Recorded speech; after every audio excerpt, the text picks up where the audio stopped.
NDA के प्रचंड जीत के बाद प्रेस को संबोधित करेंगे।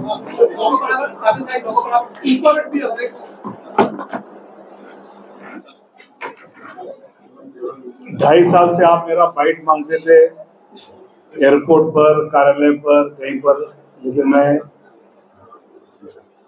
बिल्कुल नहीं दे रहा था क्योंकि प्रभारी का वो कोई काम नहीं, ऐसा मैं मानता हूँ।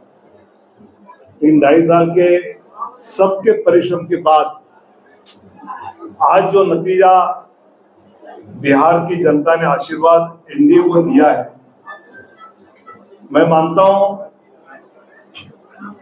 कि बिहार भाजपा प्रभारी के नाते जो जिम्मेवारी केंद्रीय नेतृत्व ने, आदरणीय प्रधानमंत्री जी, आदरणीय राष्ट्रीय अध्यक्ष जी, आदरणीय गृह मंत्री जी और सबने दी, वो जिम्मेवारी बिहार के सभी कार्यकर्ताओं के साथ केंद्रीय नेतृत्व के दिशा दर्शन में हम सब ने मिलकर सफल की है और बिहार में एनडीए की ये जो ऐतिहासिक जीत है, ऐतिहासिक विजय है, ये आदरणीय प्रधानमंत्री नरेंद्र मोदी जी का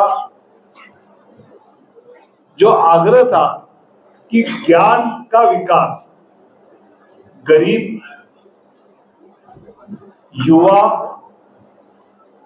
अन्नदाता यानी किसान और नारी यानी महिला, इनके विकास के लिए आप काम करते रहो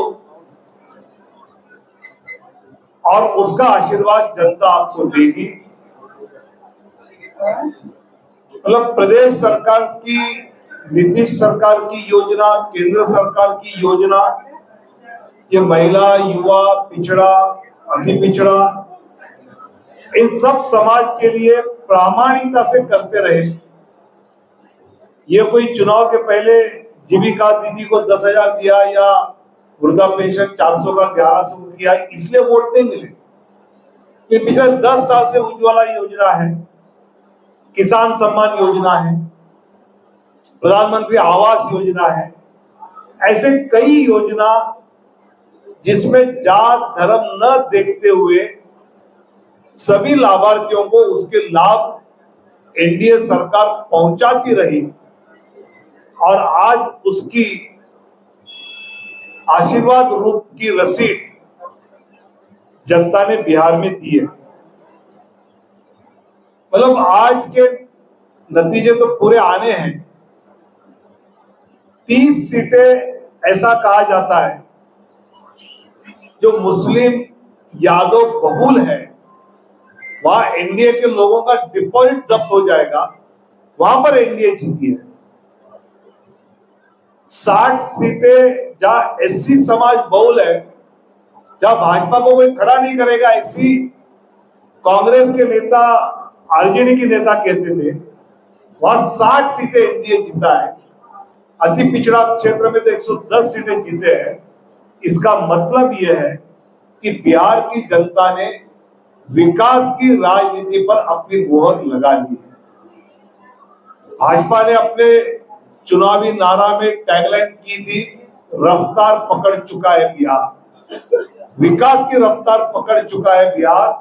ये जनता के दिमाग में बैठ गया और उन्होंने देखा या एम्स आ रहे हैं, या मखाना बोर्ड आ रहा है, या हाईवेज आ रहे हैं, या वंदे भारत ट्रेन आ रही है, और जिस प्रकार ये विकास बिहार को आगे ले जाएगा, पलायन 13% से कम होकर 3% तक कम आया, ये भी जनता ने देखा।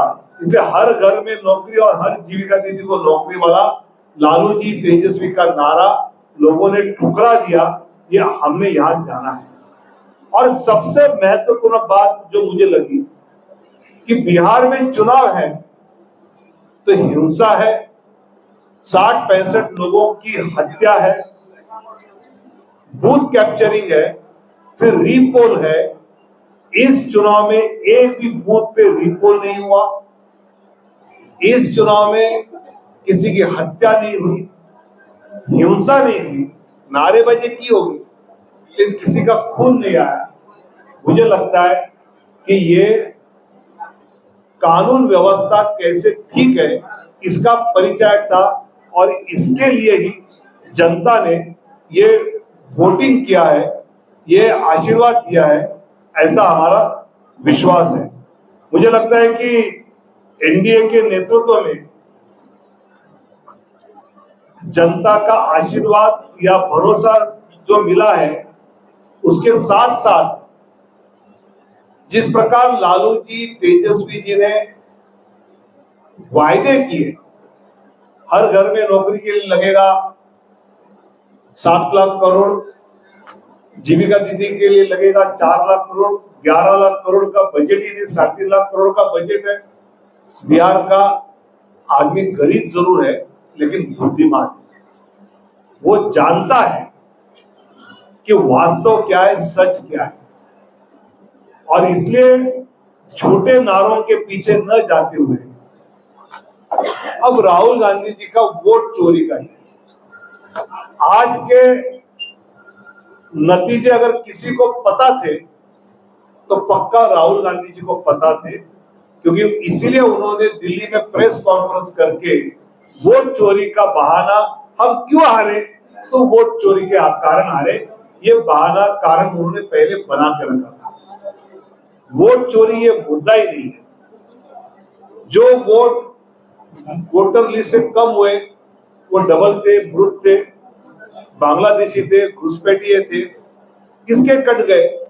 और ये अगर कटे हैं तो बिहार का नागरिक खुश है कि यार डबल डबल नहीं है, कहीं मुंबई में नौकरी कर रहा है, कोई सूरत में कर रहा है, कोई बंगलोर में कर रहा है, कोई पुणे में कर रहा है, तो उसका वोटर लिस्ट में नाम वहां है तो यहाँ नहीं रहेगा।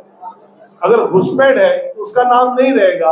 और ये भी राहुल गांधी जी का वोट चोरी का नारा भी पूरी तरह बिहार की जनता ने साइड कर दिया, ये कोई मुद्दा ही नहीं, ये भी उन्हें बता दिया। और इसलिए बिहार की जनता ने जिस प्रकार बिहार के विकास की रफ्तार बढ़ाने के लिए वोटिंग किया है, तो आने वाले दिनों में बिहार के विकास की रफ्तार एनडीए सरकार बढ़ाएगी, इतना मैं आश्वस्त करता हूं। और सभी बिहार की जनता को बहुत बहुत धन्यवाद देता हूं। बहुत बहुत धन्यवाद।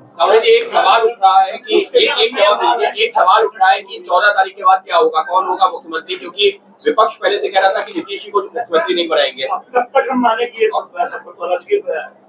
सभी बातें समय पर होंगे। आज जनता ने जो आशीर्वाद दिया है उसके चीज में आप हमारे आनंद में आप सभी सम्मिलित हुए, आपके सभी सवालों का जवाब सही समय पे मिलेगा।